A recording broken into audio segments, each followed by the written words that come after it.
views and opinions expressed in this program are those of the participants and do not necessarily reflect the views of BronxNet or the program underwriters. Hello and welcome to Open, the show that opens the Bronx and the rest of the world right to you.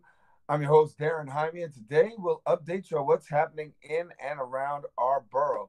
Coming up on today's show, the coronavirus. We'll give you the latest regarding the pandemic affecting America and the world. And then, in our ongoing coverage of the coronavirus, we're going to speak with District Leader Marjorie Velazquez on possible shelter-in-place orders and what it could mean for New York City residents. And then next, with the spread of the coronavirus, many businesses are taking precautionary measures. We're learning more from the 3rd Avenue bid and how the Bronx Chamber of Commerce on how small business is being affected through this pandemic. And then afterwards, with local businesses shutting down or currently still operating, we'll discuss how employees will be affected through the pandemic. We'll have more details a little bit later on in the show. And we're going to find out how a group is actually dedicated to ensuring young people worldwide can experience the joy of transformation, reading, writing, and storytelling. And then later, we're going to discuss what initiatives are being taken to help families in crisis and surrounding them with a caring and compassionate community. So stay tuned because all this and much more is heading your way because right now we're officially open.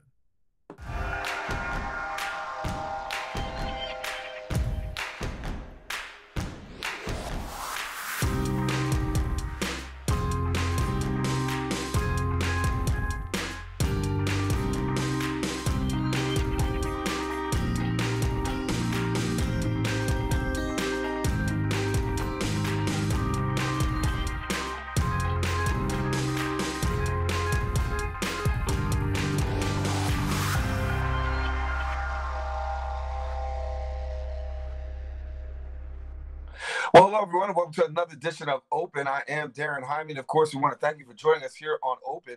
We also want to encourage you to stay connected to us here as we are doing things remotely. Also want to let you know that we want to welcome our viewers on Manhattan Neighborhood Network as Open is being broadcast live simultaneously on MNN's channel. We encourage you to stay connected to us. And yes, while we are doing things remotely, we are connected, both the Bronx and New York City all together.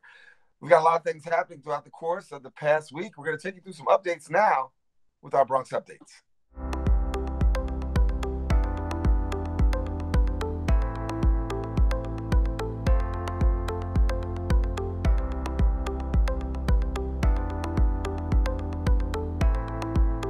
Updates with regards to the coronavirus. The coronavirus continues to spread. Hospitals are introducing actually strict measures trying to stop the deadly spread of the coronavirus outbreak. The Mount Sinai health system is taking extra precautions starting from yesterday. Most visitors will be prohibited from its hospitals and ambulatory sites in Manhattan, Brooklyn, and Queens. Now, exceptions are being made, including one healthy partner in maternity and one healthy visitor in time of end-of-life care and in pediatric intensive care. All of those visitors must be 15 years or older and show no signs of the coronavirus, signs of fever, or a sign of cough. The president announced sweeping new guidelines to fight the virus, urging every American to stay home from work and school for the next 15 days, avoiding social gatherings of more than 10 people, and eating and drinking at bars, restaurants, and food courts. The White House has added the coronavirus is 2 to 3 times more contagious than the flu, making the new guidelines for social distancing all the more important than protecting America's most vulnerable. In traffic news, alternate side of street parking will be suspended throughout the city from today, March 18th, as the city is urging New Yorkers to stay home. Alternate side of the street traffic will be suspended. Mayor Bill de Blasio announced the change as he warned a shelter-in-place order may also be coming within the next 48 hours. Now, initially, the parking change will be in place for a week. It may be expanded. The mayor's office said anybody under isolation who gets a ticket should appeal it. Metered parking remains also in effect. Now, the mayor also announced that rideshare services will no longer be able to pick up groups of people through such services as Uber Pool. Couples and families can still ride together. Well, that's all the time we have from our Bronx updates. You want to stay tuned here on Open. We've got a good show coming up for you. It's remote, it's different, but it's open. We're bringing you information, we're bringing you content, we're bringing you the things that you need to know in times such as these. How's the Bronx being adversely affected? How are organizations dealing? How are businesses dealing? Find out now here on Open.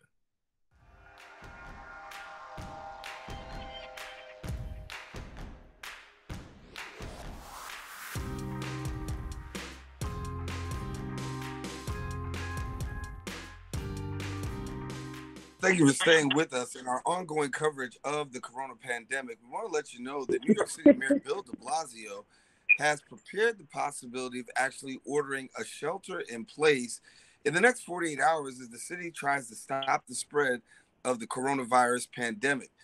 Well, the question is, what does that actually mean for citizens? What does that mean for the everyday person that's driving, walking, just everyday living, right?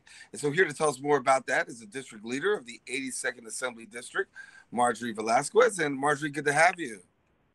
Hi, great to be on. Great to have you. And certainly a unusual time and unprecedented. I know we can't say that we've ever experienced this in our lifetime before, but looking at the way that things are right now, especially for New York City, talk to us about Mayor Bill de Blasio and the decision that he's making with regards to possibly sheltering in place. Although as of right now, a decision hasn't been made, but just the thought of it is real serious. I mean, if you think about it, the mayor has been recommending this for quite some time now. If you have seen the slow rollout of it, asking folks to work from home, asking people, if you don't feel well, stay home. It essentially is what he's been leading to do, and having folks be responsible and staying out of areas where you can, spread the virus unintentionally. This is what he's called for quite some time. Also, I think as more folks have not taken it seriously, that's what's led to more of the closures, more of the request to take things down to from 500 to now 50. It's just been literally trying to find a way to get folks to realize the importance of this matter and taking it seriously. The fact is that there's a struggle now, and there are procedures to do it. So it has gone from a recommendation, and now will the city and the state impose it as a regulation, right? Recommendation, regulations, two different words, two different worlds. And it's on us, right? It's on us to take it seriously. It's on us to take care of one another as a good neighbor. So, if you're not feeling well, stay home. It's not that hard. And if there are issues in place, finding out how to best adjust to that. So, one of the things a couple of friends of ours, mine, have done, and what we've done collectively is fill out a sheet. There are volunteers everywhere, people who can volunteer in different capacities, whether it's having a car to pick up supplies for folks, pick up groceries for folks that need it. That is available, and I can send it to you so you can circulate it. If you're able to help others out, why not? Let's do this together. And if you are in need, there is an intake form as well. And this is throughout, I know for a fact in the Bronx, there is some in Brooklyn as well. And I can share you these links so that way we could all work together collectively. If you could volunteer and take care of someone's child while they're at work because they're busy either working our transit system, our medical systems, this is what people need to be educated on. And this is where we're asked to step up as New Yorkers, right? Help as much as you can where you can. And so in your district right now, can you talk about what's going on? I mean, you've got a lot of people, some are in worry, anxiety. So what's the message and what are you telling your district? What I tell my district, multiple things, right? If you can stay home, stay home. It's that easy. But of course, the reality is a lot of people are service workers. And so there are multiple levels of work and multiple different disciplines. So how can we best attend to that?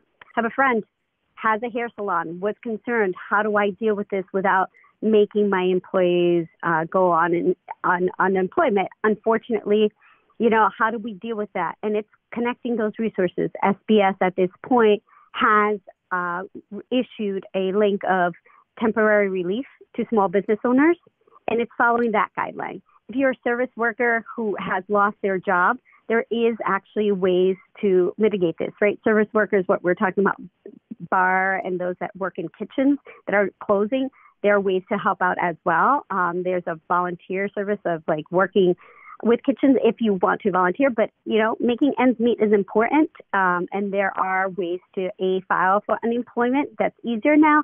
And there's other labor groups that are actually providing assistance. So I can send you all the links that we do have, so folks are not out of money. That's the other thing. You are protected, and that you are understanding that we are in it together. I can tell you for a fact my area has stepped up to the plate. Like, you literally, it's eerie to say the least with the streets despair, but it's also a good comfort that people are adhering to the suggestion of staying home. And, everyone gets a little cabin fever, but that's why we're here. We're calling up people, calling up friends that you haven't reached out to in a while. Checking in on them is also a great suggestion. One of the things that me and my girlfriends have been doing are video group chats, right? And so that way we can share that face-to-face time in a different way, but it's being there together. Yeah, and those are great helps that I think we can really take part in, because there are people who like to be home, and there are other people who do like to be home, but they definitely will experience cabin fever if we're talking about staying in for the next 2 weeks. And 2 weeks is a long time. We've got parents with kids and things like that. Talk about the school system and those parents out there who are really challenged as far as healthcare, or not just healthcare, but daycare issues, and then also the fact of how are we feeding our kids. So once again, I have to be so proud of the district. Two restaurants in my district are offering breakfast and lunch for their children, for kids in school. So that is Mama Juana Cafe, and they're on East Tremont, and you also have Acre Cafe, and they're on Commerce. And these are two restaurants who have just taken upon themselves and volunteered. There's several others in the Bronx, Bricks and Hop, Bistro, and that's if you're in the South Bronx. There's so much pride when it comes to the Bronx in stepping up, and they've been unbelievable. And side note, schools are open for lunches as well, and breakfasts, because that's one of the biggest concerns, right? When shutting down the schools, it's providing food for kids who this is their only way of getting a meal, and being realistic of that. I think that this time has shown that there are people with real vulnerabilities, whether it's health, whether it's financial, and how do we, that have a little bit more privilege. And by privilege, I'm literally saying if you're able to make a meal for yourself at home, that is a privilege. And I think we don't forget that. And how do we make up for it? Take that privilege and give on to your neighbor. Cook for your neighbor. Drop it off at their doors. Those baby steps actually mean something. And, the city's doing it on a broader scale, having schools give out breakfast and lunches, and also having these amazing restaurants that have literally stepped up to the plate and more by providing food for the community at large. And what are we talking about in regards to homelessness? Because we do know that the Bronx has a large homeless population. What are you hearing about homeless services and how the homeless are actually being taken care of in your area right about now? So in my area, we do have a shelter. It's at capacity, and what they're trying to do is so the one in my area is the Crystal Place, and they have been top notch. They have been providing their clients, as they call them, with up-to-date information and dealing with that.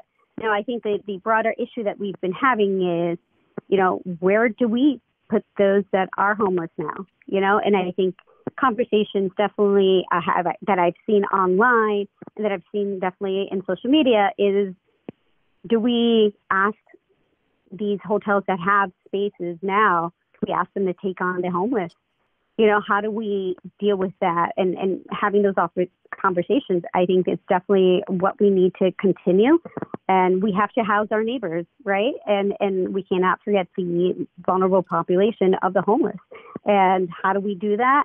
Having those conversations and pushing it, and pushing for the federal government to give us more funding. They can do it, and they have a lot of resources as well. I mean, definitely what we've noticed in the healthcare situation, we need those ventilators. And, one way to facilitate that is definitely through the federal government opening up more resources through FEMA and through the engineers. So we really just need to step up on the federal level, on the state level, and the city level, making sure that we're holding the federal government accountable for giving us our due. And I think that that's the challenge that you've seen that the state and the city both have, is understanding that there are limited resources that we do have in the city and the state, and that federal assistance is a necessity at this point.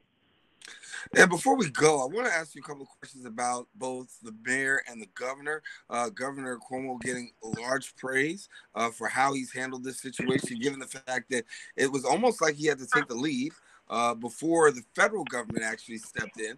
And then also New York City Mayor Bill de Blasio. Your thoughts on how state and city government has actually handled the coronavirus situation? I think certainly if you've seen both the mayor and the governor step up to the plate, and both of them have been calling on the president to give us more of the funding that we do need at this point, and more of, opening up the resources. It's not just financial resources, it's the ability to ask agencies that are in place to go ahead and come down and give us the resources we need. One, two, I mean, look, what you have seen in TV, I think one of the greatest things that we saw yesterday was both Cuomo brothers banter on TV like siblings. And I think that gave us a step back into humanity and say, you can get panicky and all that, but at the end of the day, siblings will always bicker, especially the older sibling, talking about the privileges that the youngest ones had that they didn't have.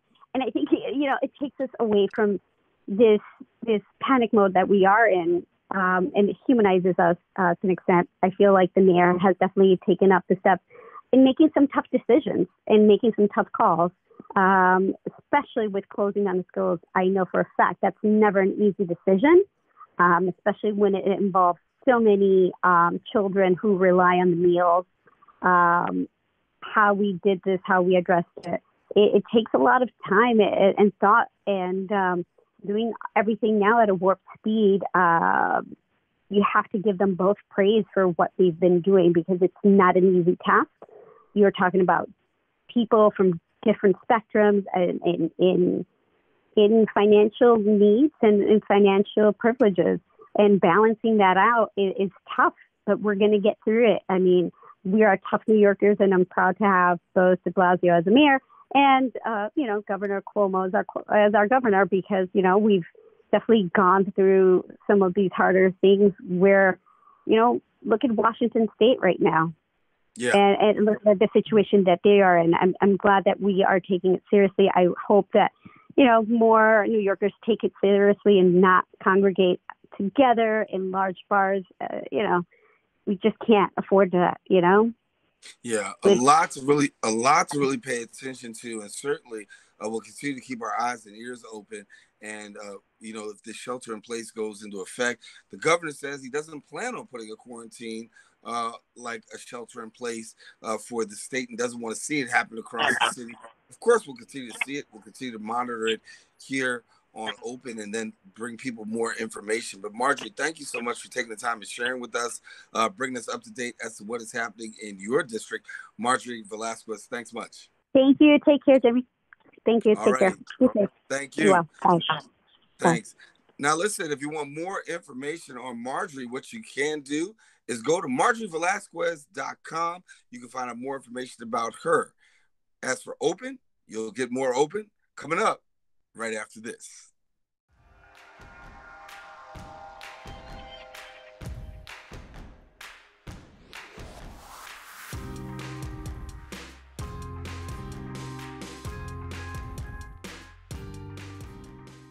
Councilmember Richie Torres has joined us. Earlier on Tuesday, he informed the world that he had tested positive for COVID-19, the coronavirus. And so, first of all, council member, how are you feeling? And then we'll go through some of the other issues that are involved in this. But first of all, how are you? I'm actually feeling fundamentally fine. I've been largely asymptomatic. I've been principally concerned about my chief of staff, who began to develop serious symptoms on Saturday. He went to a doctor, underwent testing, and then came to discover that he had the coronavirus, which prompted me to undergo testing on Monday. And that evening, I found out that I had the virus as well. And so upon finding out the results of the test, I subjected myself to a self-quarantine at home. I directed my staff to do the same in order to avoid spreading the virus to others. I have a 60-year-old mother with chronic conditions. People like my mother are particularly vulnerable to the novel coronavirus. And I owe it to them to remain at home and ensure that I'm doing my part in social distancing. Are there others on your staff who are not well, or it's really all out of precaution? I'm largely acting out of an abundance of caution. The only person who has shown significant symptoms is my chief of staff. I guess, you're a council member. You've been dealing with this on official levels, and it hits home, doesn't it, when not only your chief of staff, but yourself, and certainly then you become aware of people around you.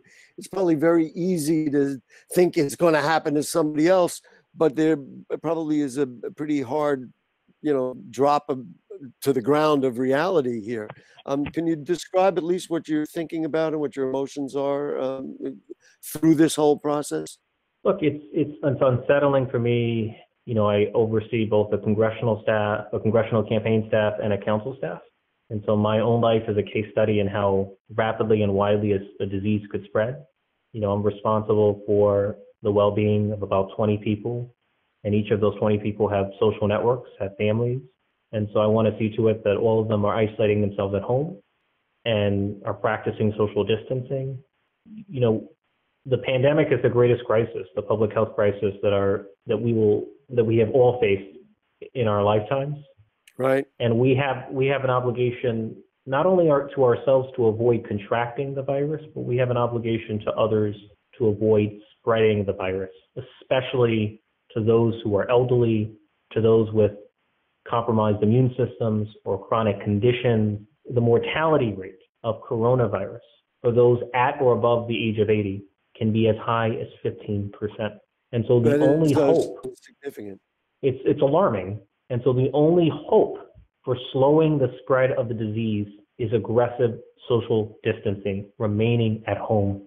We have to learn from the experience of Italy, because if we fail to mitigate the spread of the virus, then the sheer number of coronavirus cases will crush the healthcare system. We have a limited supply of beds and ventilators and surgical masks and ICUs. We cannot afford the shock of thousands of new hospitalizations. The Italian healthcare system is so overwhelmed that most people are poorly cared for, and people have been left to die in crowded emergency rooms, right? That is a nightmare scenario that we have to prevent from unfolding here in New York City. So, it's uncomfortable for me to be a prisoner in my own home. It is uncomfortable to be insulated from my own mother for 2 weeks, but it's necessary. It might be painful in the short term, but social distancing will save lives in the long term. It will bend the curve, and it will slow the spread of the virus at a level that the healthcare system can absorb. Because what matters is not only the personal risk to us as individuals, what matters is the risk to the system itself, right? Our economy, our society, our government, our healthcare system. That is what is at stake. We have to protect the stability of all those things.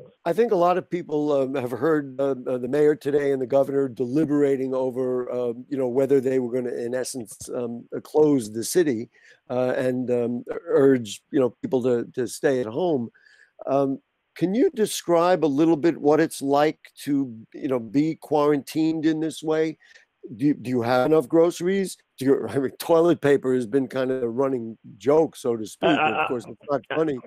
Explain how it works. Like, what do you do when you're quarantined? It's a new experience for me. I'm a single adult. I've asked my mother to quarantine herself, in her own apartment because she's particularly vulnerable. So I'm essentially on my own. And I will confess to you, I did not expect to be quarantined. I did not expect to have the coronavirus. So I have not stockpiled. I've been mostly relying on deliveries. So I will confess that I'm ill prepared for the coronavirus outbreak myself, but I'm going to make the best of the situation. And to be honest with you, Gary, I'm not worried about myself. I'm worried primarily about the senior citizens who are at greatest risk of mortality. And I'm worried about the families and the businesses that have lost their livelihoods because of the economic and human toll of the epidemic. Just one more question then about it. So, because I think many people will say, gee, if I'm going to do this, what would I have to do? So you order, let's say, which you can do now, of course, groceries.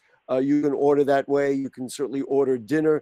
And do they come to your door? You tell them to leave it at the door? I mean, how does that work? Yeah, so I will go outside my house with a mask on and have them just drop it off right there, and then I'll pick it up. And I avoid contact because keep in mind that, coronavirus, once you open your mouth, you release respiratory droplets that can travel in the air up to 6 feet. So you want to maintain more than 6 feet of distance from people to ensure no infection. I hate to ask this question. Were you able to get testing even for others in your office because you are a council member and have, frankly, connections? Or were you in a similar situation as, frankly, anybody in the general public who said, hey, I think I may be in contact and I need to get testing?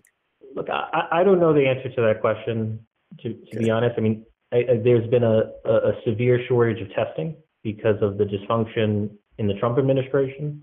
I think each person has his or her own story about testing. Some people have been able to obtain testing expeditiously. Some people have had trouble obtaining testing. So the experience varies widely, depending on the individual, depending on the health system. All I can tell you is I received exceptional care from Montefiore, but I would have never received testing were it not for the fact that my chief of staff, A, had exhibited clear symptoms, and B, had tested positive for the coronavirus himself. Right. And as a public official, I come into contact with more people than most people do. Right, especially running a campaign, let's face it.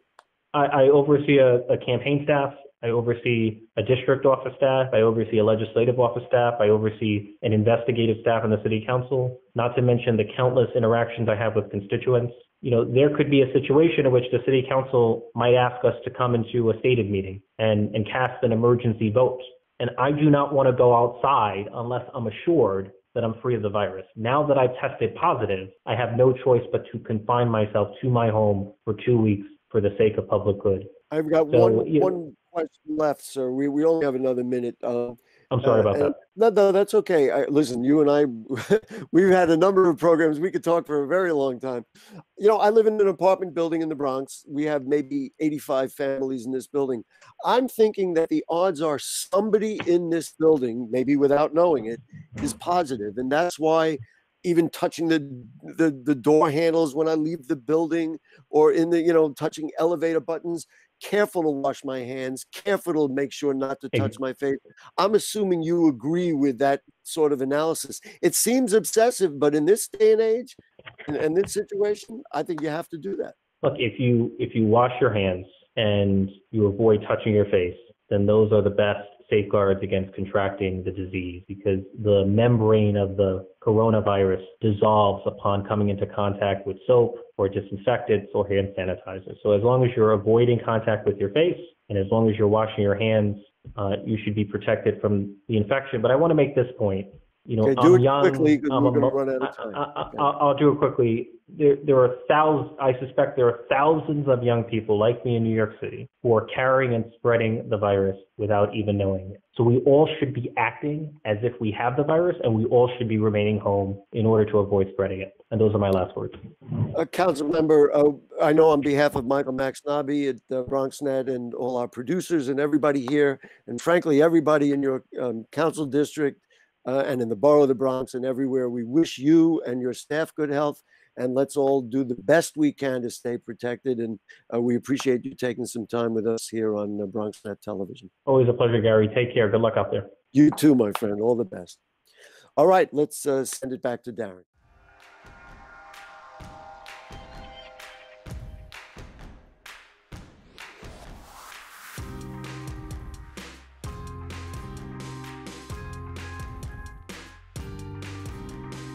And welcome back to Open. Daren Jaime here with you as we bring you, yes, open, but from another different kind of perspective.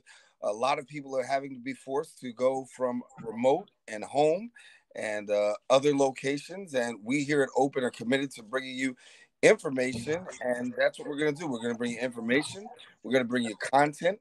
And we're glad to have two very special guests that can really speak to the issue and the matters at heart right now. Talking first with Lisa Sorin, who is the president of the Bronx Chamber of Commerce, and then also Michael Brady of the Third Avenue Business Improvement District, better known as the Third Avenue Kid. And both of you, thank you for joining us here on Open. Thank you for having us. Thank you. Good. And Michael, let me start. Well, I should say, let me go to Lisa first because you're the chamber president, and I know that a lot of businesses, small businesses, have been forced to close their doors, restaurants, bars, and the like. Talk to us, Lisa, from your perspective, as far as Bronx businesses and what you've heard with regards to COVID-19 and how it's affecting Bronx businesses. Well, I think it's devastating, and I'm sure everybody's feeling it across the Bronx.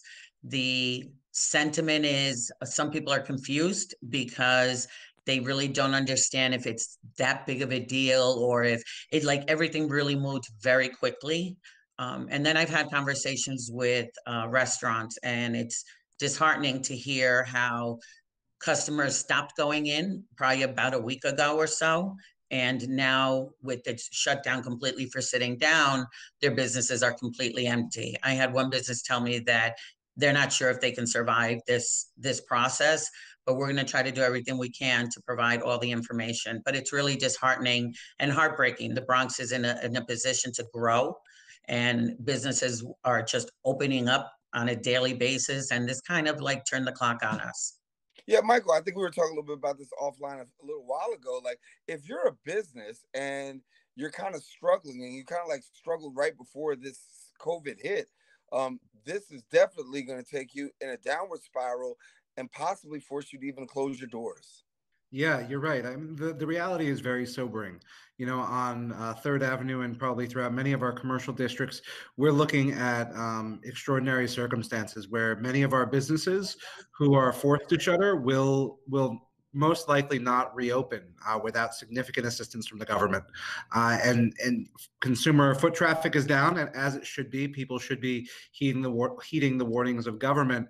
But this is really having a significant detriment on our small businesses. And it seems like every day, every hour, there's new information coming out, and we are just now seeing a concerted response from both city, state, and federal partners to start to roll out a plan to assist small businesses. But even in the short time that's taken, a lot of small businesses are struggling and will most likely have to close their doors. And so, Lisa, give me a little bit more. I mean, as small businesses are going to be forced to close their doors, we talked about restaurants, we talked about bars. Are there any contingency plans? Are they asking about contingency plans for what could possibly happen given the wake of what's going on?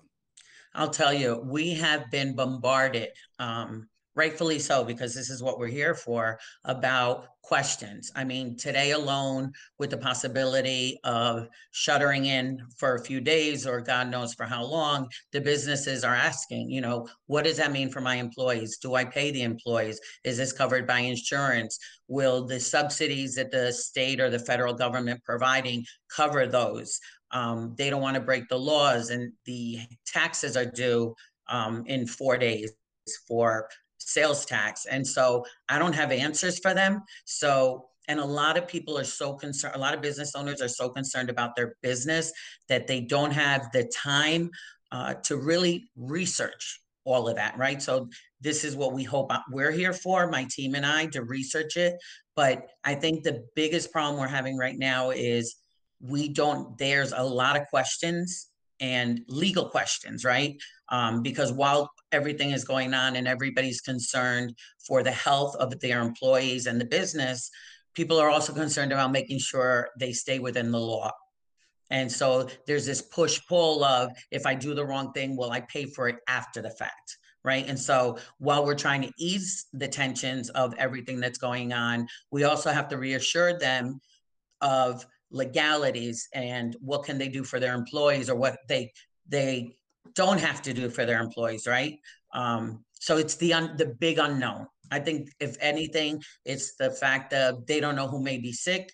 They don't know how to take care of their employees. They don't know what their business is going to look like in another week. So it's so many layers, but we have tons of emails, and what we're trying to do is organize those questions and reach out to anybody who can give us that information at City Hall, at the state, and then try to get back to every single business with those pieces in a very simple format. Because I think right now everything is so overwhelming. Michael Brady's with the Third Avenue Business Improvement District, better known as the Third Avenue Bid. Michael, give me a little bit about, as we talk about Third Avenue, what's it look like? Some people said it seems like a ghost town around New York City, and it seems like a lot of people are just basically headed for their homes and a lot of open streets. What are you seeing as far as Third Avenue? Yeah, Third Avenue, we're in an interesting situation because, we're a transportation center. So we move anywhere from 350 to 400,000 people a day. And it's a lot of the stores are beholden to that foot traffic for their sales and their revenue numbers. So when we take a hit, even a 25% hit on foot traffic, it really has a detrimental impact on our small businesses. And on Third Avenue, we have seen a plateau in foot traffic and a decrease now in foot traffic. And we are concerned for the small businesses, particularly as the mayor and the governor consider, the shelter-in protocols, and that will have some real high impact on our small businesses. But I'm really grateful because all of the business organizations in New York City right now are working with a coordinated response. So the Five Chamber Alliance, the BID Association, New York City Department of Small Business Services, and our elected officials are all working in tandem to get as much reliable information and answers to our small businesses as possible. We realize that it's frustrating because businesses need and they want answers yesterday. But it's taken some time to get all of the municipalities, states, and the federal government and our organizations on one page to move ourselves forward. But I think that we're very close to being there. And over the next 24 hours, we should see some real services and some real programs rolled out to assist our struggling small businesses. Lisa, how's this going to affect you? I mean, obviously, you say we're all forced or confined to work from home, but how's it going to be for you, particularly given the fact that small business is the lifeblood of America? The Bronx has so many small businesses. How are you prepared to really deal with the next coming weeks? Because couple of coming weeks, because things are not going to get a slowdown. They're going to become more intense. And I expect them to become more intense, right? So we've been working round the clock for the last few days in trying to figure out how best we can serve our members and the Bronx across, right? So our partners with the bids, we've got some powerful partners across the entire borough. So it's not like the chamber can do it by itself. We really it's a collaborative effort. And then I have my colleagues at the other 4 chambers. So I think we're going to be taking small steps because most of our membership is small businesses, under 50 employees maybe. So I think it's a matter of education. We will have foot on the ground once we're able to get around and get some information. We have committed to our members in email format that we will help with applications. We will become, experts in all these applications that the city and the state are putting out. We'll reach out to SBS and see what services they can provide. I think that jointly there's enough organizations that we can partner with to provide answers, right? And so we don't know how big or how hard this will get. Our commitment can only be that bring the questions. We're asking everybody to provide us questions and use our email so that we can gather all those questions in a format that we can answer them and get that information out. And hopefully with BronxNet and all the other media formats that we can use to figure out and how best to get the information into the hands of businesses that really don't have the time to sit in front of a computer.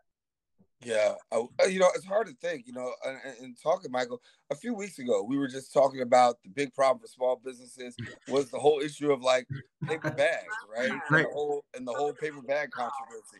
And now this seems like, a small thing compared Absolutely. to. I mean, yeah, the plastic bag ban was one of the larger issues that we were talking about, and how businesses were going to finance that, and what we were going to do for safeguards and legislatively, and a couple of weeks ago, the most pressing thing on our mind was trying to have the public advocate delay paid vacation bill. Fast forward a week and a half, and we're really dealing with business survival. And I think that we're very lucky to have a Bronx Chamber that's been very proactive in creating a business survival guide and acting as a funnel for all of the business questions, so we can streamline that and get answers from city or state or federal government partners as we try to get through this pandemic.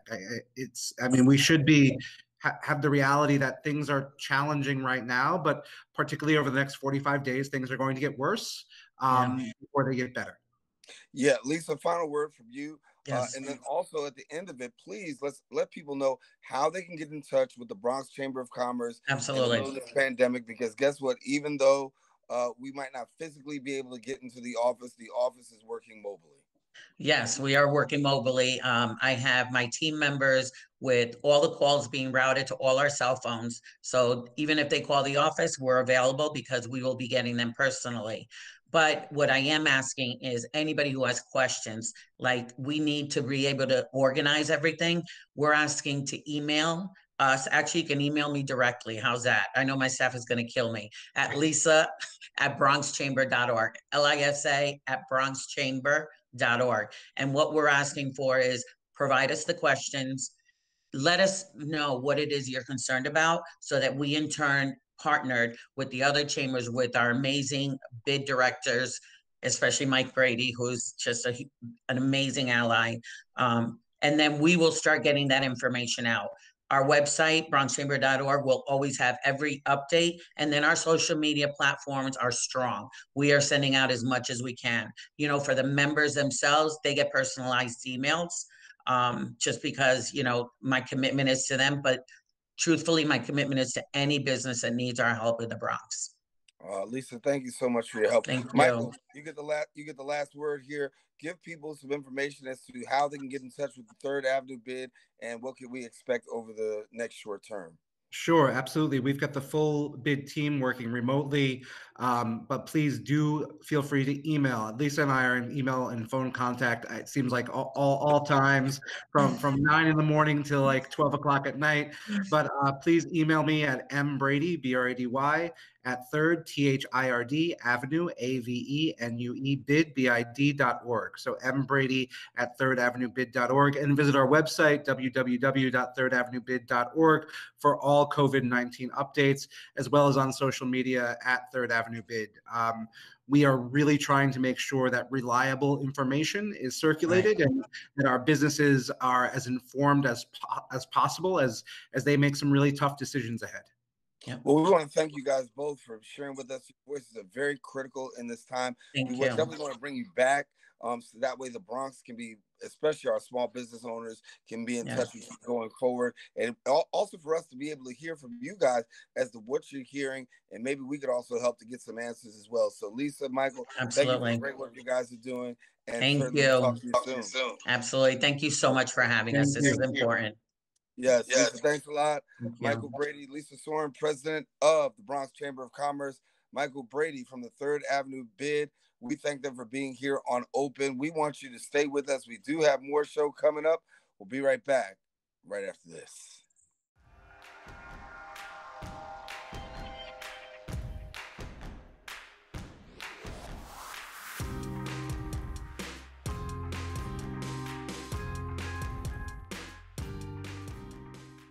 Well, we want to thank you for staying with us. I want to let you know the ongoing coronavirus pandemic has had a huge effect on business owners and employees, forcing some jobs to actually close down, employees actually having to take time off.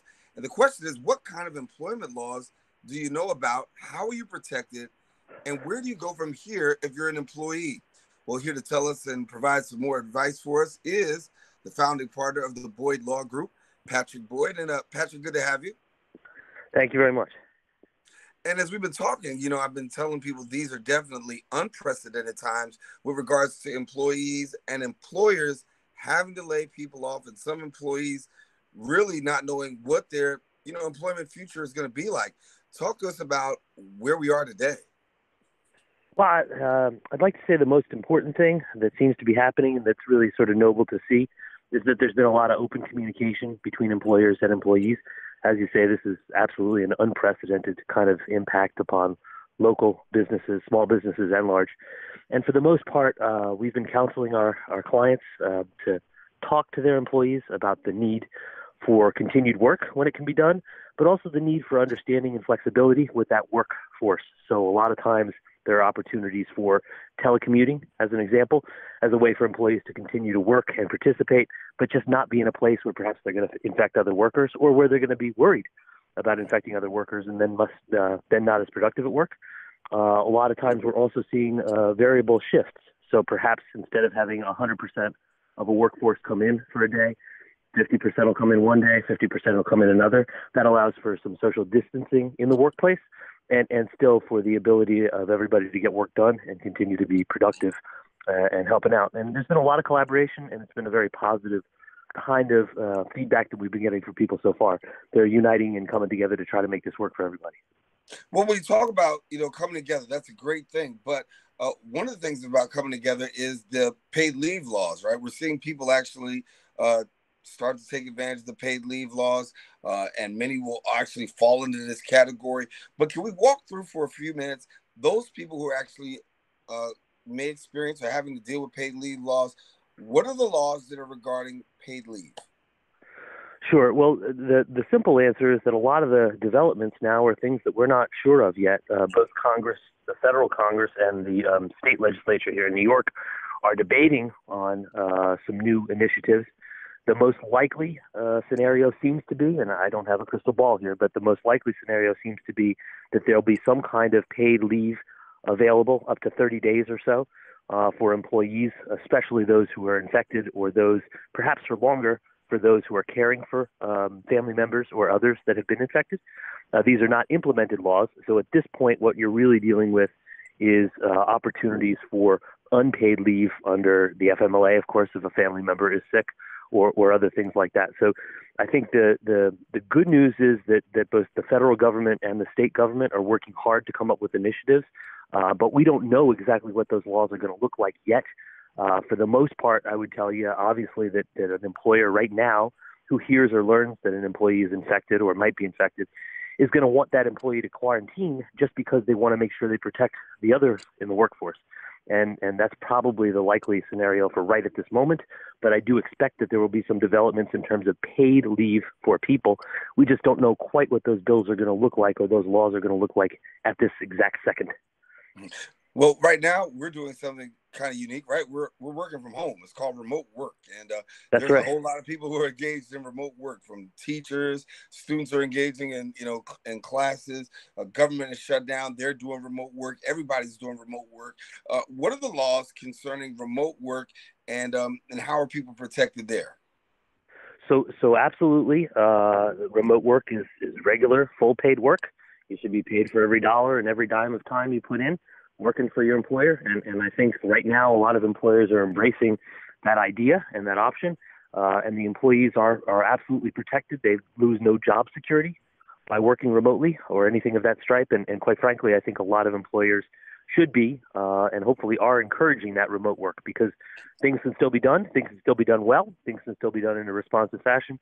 And at the same time, there's no risk of getting a workforce or your colleague or your coworker sick if you're working from home. Obviously, you got to wash your hands at home too and make sure you're minding your family. But that's a good accommodative plan that a lot of businesses have put in place, and it seems to be working at least in the short term quite well. I think as this continues to develop over longer times, it's going to get more complicated. But right now, I think working from home is working well, and employees have that right and that opportunity. And I think a lot of employers are encouraging that, which I think is great news. Let's go to labor unions before we go. Talk to us about labor union laws and what exactly can we expect, and what are the laws, especially governing a time such as this? Well, I think the interesting part of the union context is that there's a lot more opportunity for dialogue between union delegates or shop stewards or whatever and the particular employer. There's going to be individual contracts for each particular union that's going to govern what kind of policies might already control work from home or remote work or those kinds of things. And then there are already people in place as representatives of the union members and as representatives, of course, of the employer to talk through and figure out the best way to accommodate the larger workforce. I don't know that there's any particular legal change. There's just going to be a lot of individual contract changes that are going to impact those workers. Now, just to be clear, these legislative initiatives I talked about with Governor Cuomo and indeed with the Congress will impact the union workforce just like it will the private sector overall. But it's probably the case that the union workplace has a little bit more people tapped with the responsibility for negotiating this and figuring it out a little bit more quickly. And so hopefully those union workers will have representation that's able to advocate for a good solution and talk with management even more quickly than perhaps the private sector is able to do it. Well, hopefully we'll be able to get more information. Patrick J. Boyd, who is the founding partner of the Boyd Law Group, I want to thank you so much for being with us here on Open, giving us a little bit more about this. It is certainly a fluid situation, and as more things become available, certainly we'll be coming back to you, Patrick. Thanks much. My pleasure. Have a great night.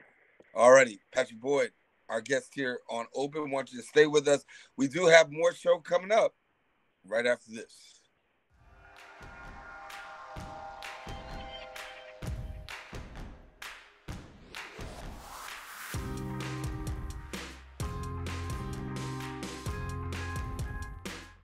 And we are back here on Open. We want to introduce you to LitWorld, a not-for-profit organization that actually helps with self-expression, building understanding, and also cultivating confidence. And if you want more information, they help you to cultivate confidence as a tool for self-empowerment. And you got to ask the question, well, how has the coronavirus actually affected LitWorld and the work that they do? Well, we're pleased to have a very special guest joining us, Dorothy Lee, who is the executive director of LitWorld, and she joins us now here on Open. And Dorothy, good to have you. Thanks so much for having us here today. Yeah, well, we're glad. And, a little bit different situation, not in studio, but certainly we've got you remotely, as most of us in America are really working remotely. But want to ask you the question, first of all, how has the coronavirus affected you as an organization? Sure thing. Our mission is really around strengthening kids and whole communities through the power of stories. And we work all around the world, side by side with grassroots leaders. And a major part of our philosophy hinges on the fact that learning happens all the time, and it happens wherever you are, especially for young kids, because they're soaking in new information every second of every day. So, of course, with everything going on in the world today, it really resonates with our mission and feels more and more critical than ever to really lean into different types of learning and, not panic, because panic doesn't help us, but really embrace the moment for some experimentation and some different approaches. Lots of wonderful online resources, of course, are flying around, and that's really great to see. We've seen a lot of wonderful authors in our community posting daily read-alouds of some of their favorite work, which is so inspirational and genuinely valuable for our kids, both socially and emotionally and academically.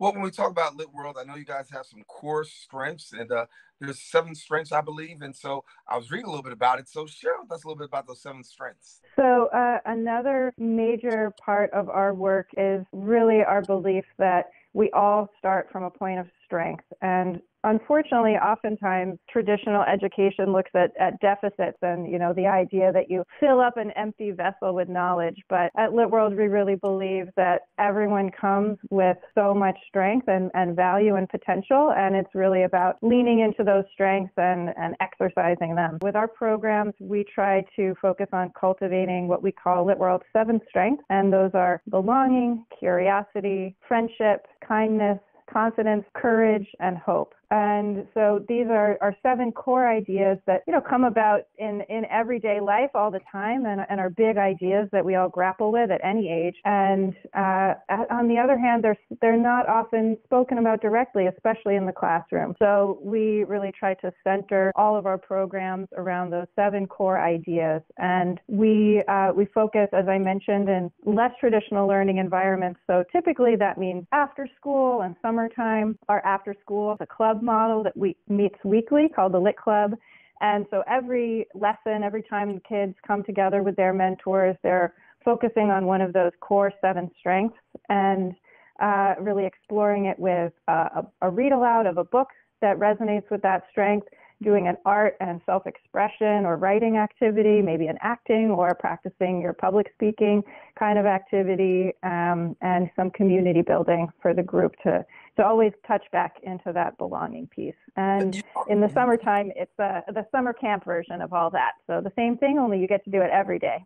So important for kids to have the opportunity to share the stories of their own lives and things that they imagine and wonder about in the world, because the books that are out there may not always represent who they are or what they're experiencing, or there may be great books out there that they're just not able to access. And so by putting their own stories out into the world, whether it's just telling them out loud or when you are able to write them down in your own words, it's such a powerful experience. And it's something that's in human nature. We, going back to the cave paintings, it's humans want to leave a mark on the world and say, I was here, I led my life, my story matters, and it will matter in the future. And so it's important for kids to feel that they have that power as early as possible to really feel their own agency in the world. Well, tell us now, for people who want to get connected to LitWorld, what can they do? Well, our biggest day typically is World Read Aloud Day. The last time we were in the Bronx, which was on World Read Aloud Day for some wonderful celebrations in schools. And that happens annually on the first Wednesday in February. So that's a little ways away, but in these times where we feel this work is so urgently needed in any form, we're trying to think creatively and get even more outside the box than we usually do. So stay tuned. We haven't publicly announced them yet, but what we're working on right now to launch next week will be a global version of our Lit Club program. So it's typically in person and meeting weekly with a mentor and a group of kids, but we're figuring out how to go digital and how to really connect across the globe with weekly activities and lessons centered around the 7 strengths, and then a more simple activity to really rally and show how we're all in this together. And one thing to hold on to right now is just how small and connected the world is. Well, Dorothy Lee, thank you so much for sharing a little bit with us about LitWorld. Certainly everybody's affected by it, but one thing that we can't get out of this is some hope and joy. That's some things that you guys want to really promote and encourage, and hopefully in this season through LitWorld and also just through our community as a whole, we'll be able to pass on the hope and the joy even in times such as this. Thank you so much for joining us, Dorothy Lee. Absolutely. Thanks again. All righty, Dorothy Lee, Executive Director of LitWorld. We'll be back with more Open. Stay with us. A very special show coming up right after this.